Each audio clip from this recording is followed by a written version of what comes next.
What up, WeHo?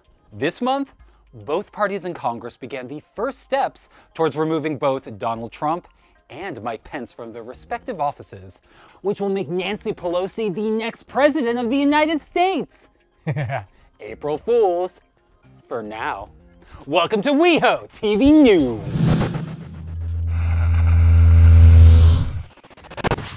Let the sun shine in, West Hollywood. I'm Mike Siriaco, and I'm bringing you everything you need to know about WeHo, courtesy of the city of West Hollywood. If you spent this past month taking selfies with the Super Bloom, you may have missed out on some important news. Don't sweat it, because we're going to catch you up to speed with the WeHo Wind-Up. Let's put 30 seconds on the clock. Clinton clapped back at the geriatric Regina George, and from Mean Girls to Girl Power, WeHo celebrated International Women's Day. Wealthy parents got schooled over the college admission scandal, the West Hollywood sheriffs served up pizza in public safety, and Paul Manafort, Trump's former campaign manager with ties to Russia, was sentenced to prison, proving that orange is the new red.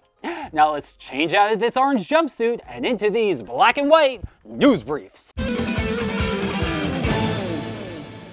Photographs from the new book, Beverly Park, the Kittyland that inspired Walt Disney, are on exhibit at the West Hollywood Library through January 2020, after which it will be replaced by its sequel, Beverly Park Endgame. Through the month of March, the city of West Hollywood celebrated Women's History Month with a series of events, discussions, and art exhibits. Oh, and for all those misogynists out there who complain, why is there no Men's History Month? Well, let's have a woman handle that response. Women have told everyone to just f*** off. In literary news, the Women in Books group met to discuss Gabriel Zevin's Young Jane Young. It's a refreshing contrast to Senator McConnell's autobiography, Old Mitch Old. Also in literary news, WeHo Reads hosted a discussion of Sissy, a coming-of-gender story, featuring author Jacob Tobiah and Jesse Tyler Ferguson, best known as Mitchell on Modern Family. Fun fact, Jesse Tyler Ferguson rounds out my Ginger Crush trifecta, along with Prince Harry and Archie Andrews. Oh, no, not that Archie Andrews. That Archie Andrews. So, while I go DVR Riverdale, let's spin out of these news briefs. Now we go from red-headed cuties to a green-headed cutie. On April 22nd, WeHo celebrates Earth Day. So in honor of the theme, we've invited a special guest who knows a little something about going green. You know, if there's one thing I know, it's being green. So, in honor of Earth Day, I'd like to talk about the Green New Deal, the resolution introduced by Senator Ed Markey and Representative Alexandria Ocasio-Cortez. This set of proposed environmental and economic programs is a response to that recent UN climate report that predicts about a decade to reduce carbon emissions before we're all underwater, which I assume is even scarier for all of you out there born without gills. One of the main principles of the Green New Deal is replacing fossil fuels with renewable energy options, which West Hollywood is already embracing. As of this year, the city now gets its power through Clean Power Alliance, which provides a default opt-in for 100% renewable energy, among other green plans. And you can trust I know something about energy. I've been working with this guy for years. Yeah, party, party, party! Another option for environmentally conscious WeHoans is to go solar. The city of West Hollywood has partnered with Energy Sage to make it easier for property owners to make the switch to clean, sustainable solar power. If only every partnership were this pleasant. While the Green New Deal addresses climate change on a global level, West Hollywood also acknowledges the importance of acting on a local level. Why are there so many crosswalks with rainbows? And what's on the other side? WeHo envisions a fossil-free future with renewable and solar power. Science has told us the ice caps are melting. Let's all listen to AOC. WeHo will find it, a new Green Deal solution. Earth lovers, WeHoans and me. Thanks, Kermit. Green is a good look on you. And speaking of looks, we're gonna serve up some drag realness with our very own Nick Catelli. Since the dawn of humans, the art of drag has been a dominant performance style. Performers have been taking on these great, flamboyant, strong costumes and reinventing their characters and personalities to entertain the masses. I'm Nick Catelli for WeHoTV News, and I got a chance to sit down with Danny Casillas of Chico's Angels to discuss and experience the historic art of drag. Danny, how long have you been a drag performer? Regularly, I've been doing drag for 15 years. I became Frida Lay in Chico's Angels, based on the Farrah Fawcett character Jill Monroe. More inspired by her, though she's blonde and not terribly bright and maybe a little more sexy than she needs to be. Now, how did you come up with like the persona or the style or kind of like the attitude? That just came out of me. She's resplendent with malapropisms, and I have an accent I use. Oh, okay. But, you know, it's unidentifiable because what, am I Cuban? Am I Mexicana? Am I other? I don't know. Now Danny's gonna help me create a character that will stand the test of time. When it comes to a name, I have no clue how to figure that out. Well, let's go with your character. Is she a tour guide at Universal? Well, I like the tour guide thing. Maybe it's like Tory, let's see, because they take tours using the tram. Ooh, how about Tram Tammy? Tram Tammy? Tammy Trams? Tammy Trams. Tammy Tram. Don't I still look pretty, Mr. DeVille? Do you ever do that thing where you just dress up as your character, but you're not performing that weekend, but you just want to just go out and be the character? No. Okay. Yeah, I would never. What's the one most important thing they need to know? Come from within. You're gonna start pulling stuff from your mom, your favorite aunt, your grandmother. You know, where did that come from? Am I a star?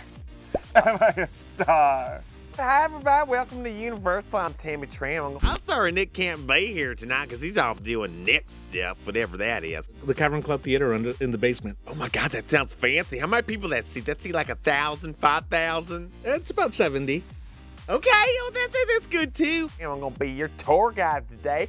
Anybody from Not Outside California? I'm Tammy Tram for WeHoTV News, reminding you that all the best drag shows are right here in the city of West Hollywood. And if you go anywhere else, well, you're just stupid. So come to West Hollywood. Yeah. So let's all do this tour. Thanks, Nick. And our Tammy Tram wasn't the only female turning out WeHo this month. For more on this, we go now to Asher Rodriguez. Hi everyone, I'm at the City of West Hollywood's Council Chambers for a Lesbian Speaker Series event full of boogie, music, and great conversation. I'm Asher Rodriguez, and this is WeHoTV News.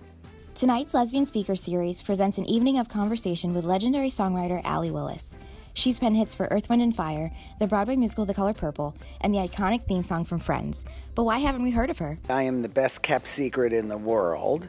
With a career spanning 4 decades and a Grammy, Emmy, and a Tony under her belt, Willis has embraced the anonymity that goes along with songwriting. I used to not like it, and now I actually love it because there is no greater thing than the shock value of, someone says, oh, well, what do you do? And, I say, I'm a songwriter, artist, blah, blah, blah. And they go, oh, have you written anything that I would know? Writer and comedian Beth Lapidus discussed why the City of West Hollywood is the right place for artists. I love working with Allee. She also has a great sense of community, and that's the same thing about West Hollywood. Really is a community. It's not just a city, it's a community. And that sense of being together and that commune is a very important part of the arts experience. Willis also loves her time in West Hollywood, but she credits her hometown of Detroit for fostering her love of music. I would never have been a songwriter if I didn't grow up in Detroit and Motown wasn't coming up at the same time, because I never learned how to play, and I write the music as well as the lyrics. And I think it was just from sitting out on the lawn as a kid that I just thought I could do it. For more information about the Lesbian Speaker Series, visit WeHo.org. Reporting from the City of West Hollywood's Council Chambers, I'm Asher Rodriguez for WeHoTV News. Work it, Asher! You are marvelous! But even more marvelous this past month was Brie Larson in Captain Marvel, which, as of the time of this shooting, has earned over $760 million, proving a female-led Marvel movie can succeed. But the City of West Hollywood celebrates talented cinematic women every month with Women in Film. For more on this, WeHoTV News hit up the West Hollywood Library to meet with Maikiko James, Women in Film's Director of Programs, to discuss this femme-focused film program. In February, the Academy Awards celebrated the best cinematic contributions of the year, including awarding the Best Animated Short Film to director Domi Shi and producer Becky Neiman-Cobb for Bao. Here in the City of West Hollywood, we celebrate talented cinematic women regularly with our support of the Women in Film organization. So we are a nonprofit organization that was founded in 1973. We advocate and educate for gender parity in the entertainment industry across all fields of the entertainment industry, and our goal really is to make sure we get to 50-50, or sometimes more accurately 51 to 49 representation of women and non-men in the media. To Maikiko, one of the biggest challenges of fighting this disparity is overcoming the entrenched status quo. What happens is a perpetuation of who gets to make decisions about hiring. They will hire people that look like them. You know, it just so happens in this industry it tends to be a Caucasian male. One way Women in Film fights these patriarchal norms is by showcasing works by up-and-coming female directors. Compared to their male counterparts, female directors tend to garner less recognition, even with the most avid cinephiles. Our screenings are, really about highlighting who is on the precipice of making it big, right? So they tend to be directors, if you haven't heard of, you're about to hear from. And it's interesting because you still, go out into the general public and be like, name 5 women directors. And they're like, Catherine Bigelow, Ava DuVernay. Patty Jenkins. Patty Jenkins, thank you. Another up-and-coming filmmaker that resonated strongly with Maikiko is Chloe Zhao, the director, writer, producer behind The Writer. It actually follows male protagonists in rodeo culture. She found, first-time actors / almost documentary style, because these are people that were really part of that culture. One of the ways women are diversifying the movie industry is through the inclusion of contract writers. So the inclusion writer, partially helmed by our colleague Stacey Smith at USC, is a writer that goes into contracts as you sign your deals for your film that says, I'm going to have this number of women and people of color that have to work on my set. And without it, we don't have this deal. These writers help level the playing field in an industry that has been white male dominated, despite the professional expertise of women and people of color.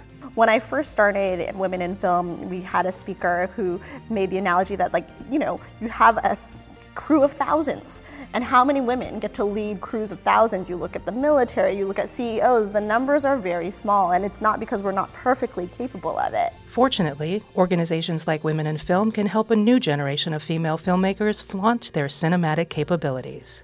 Thanks, Maikiko. And for our fans looking for more film fun, we'd like to illuminate April 20th, aka 420, aka the Christmas of Cannabis, aka the Hanukkah of Hemp, aka in honor of 420, fill your lungs with our newest WeHo bootleg, Recreational Reefer Madness. Welcome to the city of West Hollywood, USA. This ideal slice of American pie is a basin of progressive values, including LGBT rights, women's rights, environmental rights, and yes, even cannabis rights. Here in the city of West Hollywood, it's perfectly legal to consume recreational cannabis products, so long as it's in certain designated places, such as your home, or one of the cannabis consumption lounges due to open later this year. But there are some dark-hearted rapscallions who do not respect West Hollywood's rules of law. They flaunt West Hollywood's values by audaciously consuming cannabis in public, whether smoking, vaping, or eating edibles. Hey there, pal, you can't do that in public. Oh no, he's getting behind the wheel of a vehicle. Go jump in a lake. And you definitely shouldn't operate a motor vehicle while under the influence of any substance, even if it is just cannabis. Now look here, see? We're not saying that if you consume your recreational marijuana in public, you definitely will die in a fiery explosion. But do you really want to take that risk? So please, for the love of all that is good and decent, refrain from smoking your recreational marijuana in public. It's illegal, it's immoral, and don't be a and ruin it for the rest of us. That would just be recreational reefer madness.